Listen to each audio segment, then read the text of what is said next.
So it's now been a full month since I started using the Galaxy Z Fold 7. And when Samsung announced this phone, they hyped it up so much that I was honestly worried it wouldn't live up to it.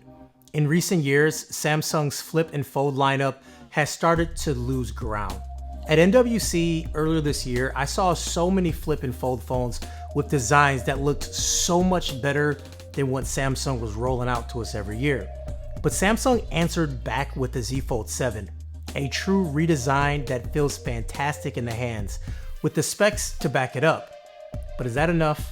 Kevin the Tech Ninja, and after 30 days, here are my thoughts of the Galaxy Z Fold 7. The design of the Fold 7 is something we've already talked about a lot, so I won't bore you with details. When it's closed, it looks like a sleek, rectangular phone. Open it up, you're looking at a massive display surrounded by tiny bezels and a thin frame. Anyone who sees this phone in person is instantly impressed, and I still can't get over how thin it feels in my hand or how compact it is when it's closed. I actually love using the phone closed now. Samsung finally widened the outer display just enough so it feels natural to type on and scroll through without feeling cramped. The Fold no longer feels like a chore to hold or use. It just fits in my pocket and it fits into my life. You know, I'll be scrolling through messages and someone sends me a YouTube video. I open it up, and then I get this massively large screen, and then when I'm done, I close it and resume the conversation. There's just something magical about folding phones, and the Z Fold 7 captures that magic perfectly. Now, battery life on the Fold 7 has been just okay. On lighter days, like when I'm in the office, I can get through a full day without any issues. That's mostly using the outer display, maybe watching some videos, mostly listening to music, taking some calls on speaker, but nothing too intense. In those cases, I usually end the night with around 20% of battery life left, which is absolutely fine. But there's a big difference when I'm using the inner display more often. On those big screen days when I'm multitasking, watching content, or doing more with the phone open, I can't make it through a full day. Just last week, I had to charge my phone by 6 p.m. because I was already down to 20%, and that never happened with my S25 Ultra on those type of days, and even travel days for what it's worth. I also wish Samsung upgraded the wired charging. It's still capped at 25 watts, which feels incredibly slow in 2025. So even when the phone is dying, it doesn't top off as quickly as I'd like. It's one of those areas where the Fold, I guess Samsung as a whole, still feels a little behind the times. So do you want to know what's also smart? Me. But honestly, I use a lot of tools to help me along the way. Things like Samsung's Note app, and also I set a lot of reminders for myself. But here's what works best for me. So during Samsung keynote, while they were talking about all the specs and things like that, I used to write everything down, and now I'm using this little device, and it's called the Limitless AI pendant. It records your day and automatically summarizes anything important that happens. At the keynote, it captured all the details like release dates, specs, and colors of the phone, things that I wouldn't remember normally. This had it for me. And when the event ended, it didn't stop. It kept recording my follow-up questions and conversations. With up to 100 hours of battery life, I don't need to think about charging it. It's 2025. There is absolutely no excuse not to be using some form of AI. The best way or most practical way of using AI is having an assistant, and the Limitless AI pen is the best one for you. Make sure you hit the link down below to pick one up, and maybe there's a coupon code down there too.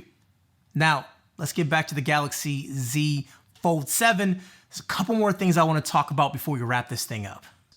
Now, software-wise, Samsung didn't change much. I was hoping with the new design, we'd finally see even more features that tap into the larger screen, or maybe some new multitasking tricks like we've seen on the OnePlus.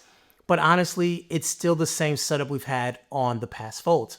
That being said though, One UI on the Fold 7 is still really solid. You have multi-window support, drag and drop between apps, and a taskbar that stays there when you need it.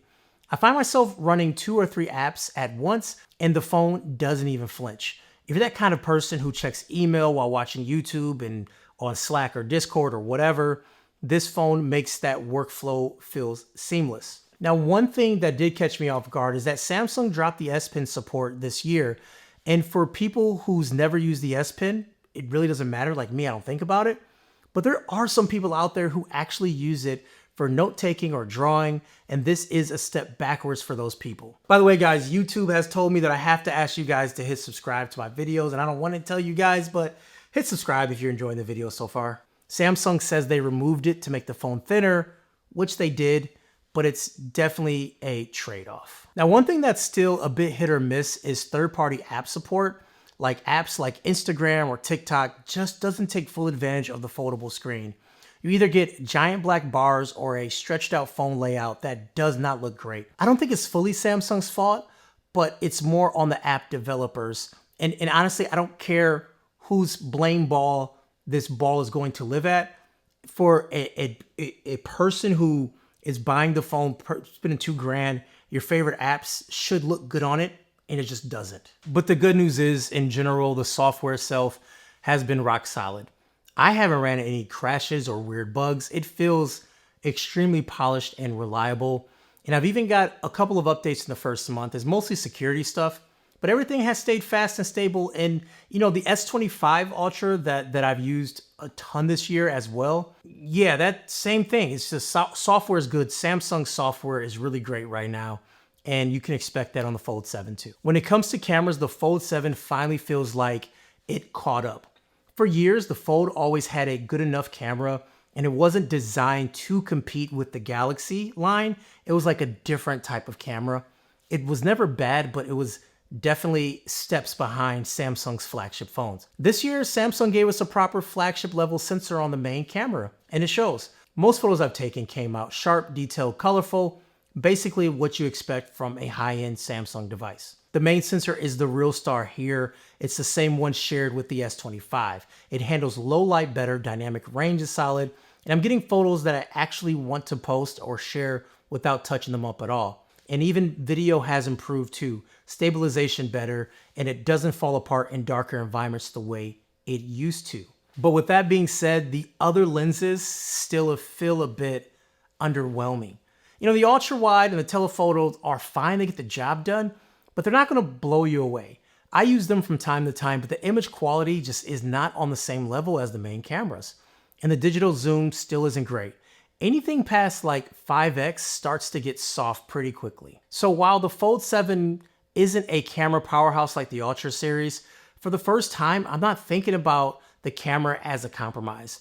I'm actually just taking shots and moving on. And for a foldable, well, for Samsung foldable, because other foldables have really great cameras, that is definitely a huge win. You know, performance on the Fold 7 has been exactly what I expected. Smooth, fast, and reliable. Samsung packed it with the latest chip, and it obviously shows. And I think you need that kind of power if you got a phone that basically begs you to multitask. It wants you to do high-end stuff, man. You can stream a Plex TV show, jump into a game, mess around with all the Samsung AI features, and it handles it all without flinching. And gaming on this thing is fun, like really fun. Like playing Delta Force Mobile is super smooth, and having that much screen real estate, it honestly feels like a cheat code. It makes me feel like I have a legit advantage since the screen is so large and the game runs really smooth. Now, the phone does get a little bit warm, especially if you're doing those games or you're pushing it hard for a while, but it never slowed down for me, even when it did get a little bit warm. So yeah, performance has been great overall, and whatever you're planning to do with this phone, it shouldn't have an issue keeping up. I don't use DeX, but you can use this phone as a computer too if you plug it into a monitor. I mean, there's so many things you can do with this phone, and it will keep up. So after 30 days, here is where I'm at. The Z Fold 7 is easily the best foldable phone I have used.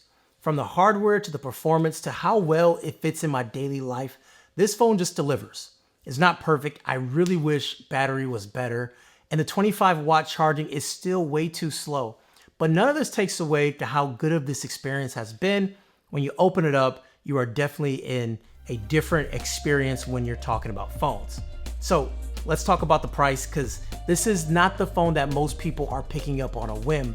But if you're someone who wants a phone that opens up and you want to do so much on your phone and you want to combine a phone and tablet together, yeah, Samsung nailed the design and it feels like a foldable that's ready for the mainstream. But for me, the Fold 7 strikes the best balance. It feels premium and it performs like a flagship. And most importantly, shout out to Michael Fisher, it's actually fun to use.